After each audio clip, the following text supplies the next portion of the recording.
Bulletin کا آغاز کریں اور آپ کو بتائیں کہ سما کے سوالات وزیر خزانہ کے لیے ایک ڈراؤنا خواب بن کے رہ گئے۔ محمد اورنگزیب سما کے سوالات سے گھبرانے لگے۔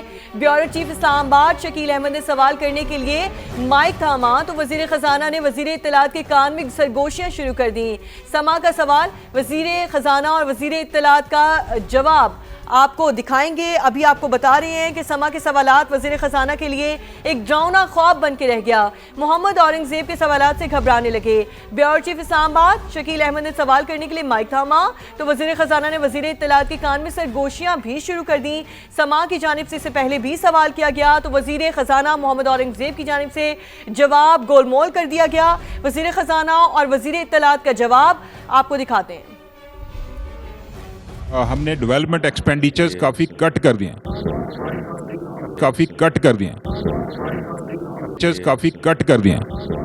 ڈیولپمنٹ ایکسپینڈیچرز کافی کٹ کر دیے ہم نے 1 ٹریلین روپیز کی، جبکہ کرنٹ ایکسپینڈیچر 17.4 ٹریلین پہ ہیں۔ ایک پہ گزارا کر لیں، بہت سیول پینشنرز کے لیے ہم کرسی میں بیٹھے ہوئے ہیں آپ کی خاطر، پلیز ریپیٹیشن بہت ہے۔ چھوٹا سوال ہے، ایک سوال ہو گیا پلیز۔ ہم نے ڈیولپمنٹ ایکسپینڈیچرز کافی کٹ کر دیے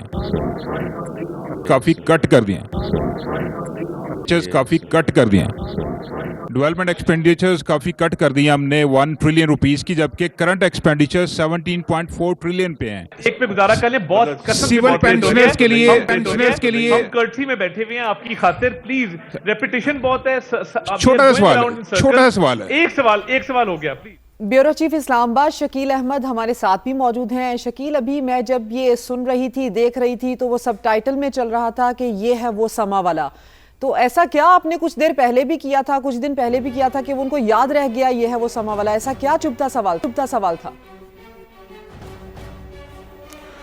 دیکھیں، پیورلی اکنامک میٹرز کے اوپر ہم کوشچن کرتے ہیں، سوالات ریز کرتے ہیں، لیکن آج بھی میں نے کوشش کی تھی کہ ایک دو کویسچنز میں نے ریز کرنے کی کوشش کی، لیکن مجھے ٹوک دیا گیا۔ ایک کویسچن میں نے ضرور کیا تھا کہ ڈیولپمنٹ ایکسپینڈیچرز جو ہیں وہ کٹ کیے گئے ہیں، اور جبکہ کرنٹ ایکسپینڈیچرز جو ہیں وہ بہت زیادہ ہیں، تو کیسے گروتھ ہوگی، کیسے روزگار کے مواقع پیدا ہوں گے؟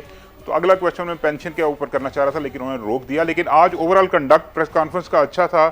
وزیر اطلاعات عطا تارڑ آئے تو انہوں نے سب کے سوالات لیے اور ٹائم بھی کافی زیادہ دیا، لیکن اہم چیز یہ ہے کہ جو وفاقی وزراء تھے اور ان کی جو پوسٹ بجٹ پریس کانفرنس تھی، جو گزشتہ روز 18,000 ارب روپے سے زیادہ کا بجٹ پریزنٹ کیا گیا اور اس کے بارے میں سوالات ہوئے، تو سارے وزراء یہ کہہ رہے تھے کہ یہ تنخواہ دار طبقے کے لیے ریلیف ہے، اس کے اندر ایکسپورٹرز کے لیے، صنعت کاروں کے لیے اور بڑے بڑے جو جاگیردار ہیں ان کے لیے ریلیف اس میں ہے، یعنی اشرافیہ کے لیے زیادہ فوکس تھا۔ وہ کہہ رہے تھے کہ ایکسپورٹ بڑھے گی، پاکستان کی ترقی ہوگی، جو گروتھ ریٹ ہے وہ زیادہ اوپر جائے گا، تو اس لیے ہم نے یہ relief oriented plus export oriented budget پیش کیا ہے۔ لیکن جب ان سے سوالات کیے گئے کہ ایک 40,700 روپے انکم منتھلی والا جو بندہ ہے وہ اپنے گھر کا جو بجٹ ہے وہ کیسے تیار کیا گیا، تو اس کا کوئی جواب نہیں تھا۔ جو وزیر مملکت ہیں کیانی صاحب، انہوں نے یہ کہا کہ جو ہم نے بی آئی ایس پی کا جو بجٹ ہے وہ بڑھا دیا ہے اور اس کے اندر لوگوں کو کافی ریلیف دیا گیا، اور اس کے علاوہ باقی کافی سارے سوالات تھے۔ لیکن باٹم لائن یہی ہے کہ اس بجٹ کے اندر جو تنخواہ دار طبقہ ہے وہ بھی جو جن کے ہائر سلیبز ہیں ان کو زیادہ ریلیف دیا گیا ہے، لیکن جو 1,83,000 روپے تک جس کی انکم ہے اس کو ریلیف نہیں دیا گیا۔ انہوں نے کہا، وفاقی وزیر جو خزانہ تھے، کہ ہم نے پچھلے بجٹ میں ریلیف دے دیا تھا، تو اس بار ہم نے دوسرے سلیبز کو دیا ہے، اور ساتھ ساتھ کچھ اور سوالات بھی تھے۔ لیکن اہم بات یہ ہے کہ 650 ارب روپے سے زیادہ کے ٹیکس میئرز لیے گئے ہیں، جس میں 360 ارب کا ریلیف ہے اور باقی نئے اقدامات بھی شامل ہیں، تو اس حوالے سے کافی زیادہ سوالات ہوئے تھے۔ لیکن جو چیئرمین ایف بی آر تھے انہوں نے بھی کہا جی کہ ہم نے جو ہے غربت کم کرنے کے لیے ایکسپورٹس بڑھانی ہے، اور جو بی آئی ایس پی کا جو ہم بجٹ خرچ کر رہے ہیں اس سے غربت کم نہیں ہوگی، کیونکہ اس سے اکنامک ایکٹیویٹی جنریٹ نہیں ہوتی بلکہ لوگوں کی ہیلپ ہو جاتی ہے۔ تو وہ اپنے جو ان کا کام ہے جو ٹیکس نیٹ بڑھانا ہے اس کے اوپر تو انہوں نے زیادہ کومنٹ نہیں کیا۔ انہوں نے یہ ضرور کہا کہ ہم ڈیجیٹل طریقے سے ٹیکس نیٹ بڑھانے کی کوشش کر رہے ہیں، ٹیکس چوری روکنے کی کوشش کر رہے ہیں، اور ٹیکس نیٹ کو جی ڈی پی کو ایکسپینڈ کرنے کی کوشش کر رہے ہیں۔ لیکن اوورال جو ہے وزراء جو تھے انہوں نے یہی کہا کہ یہ گروتھ کے لیے بجٹ ہے، ریلیف اورینٹڈ ہے، لیکن عام لوگوں کو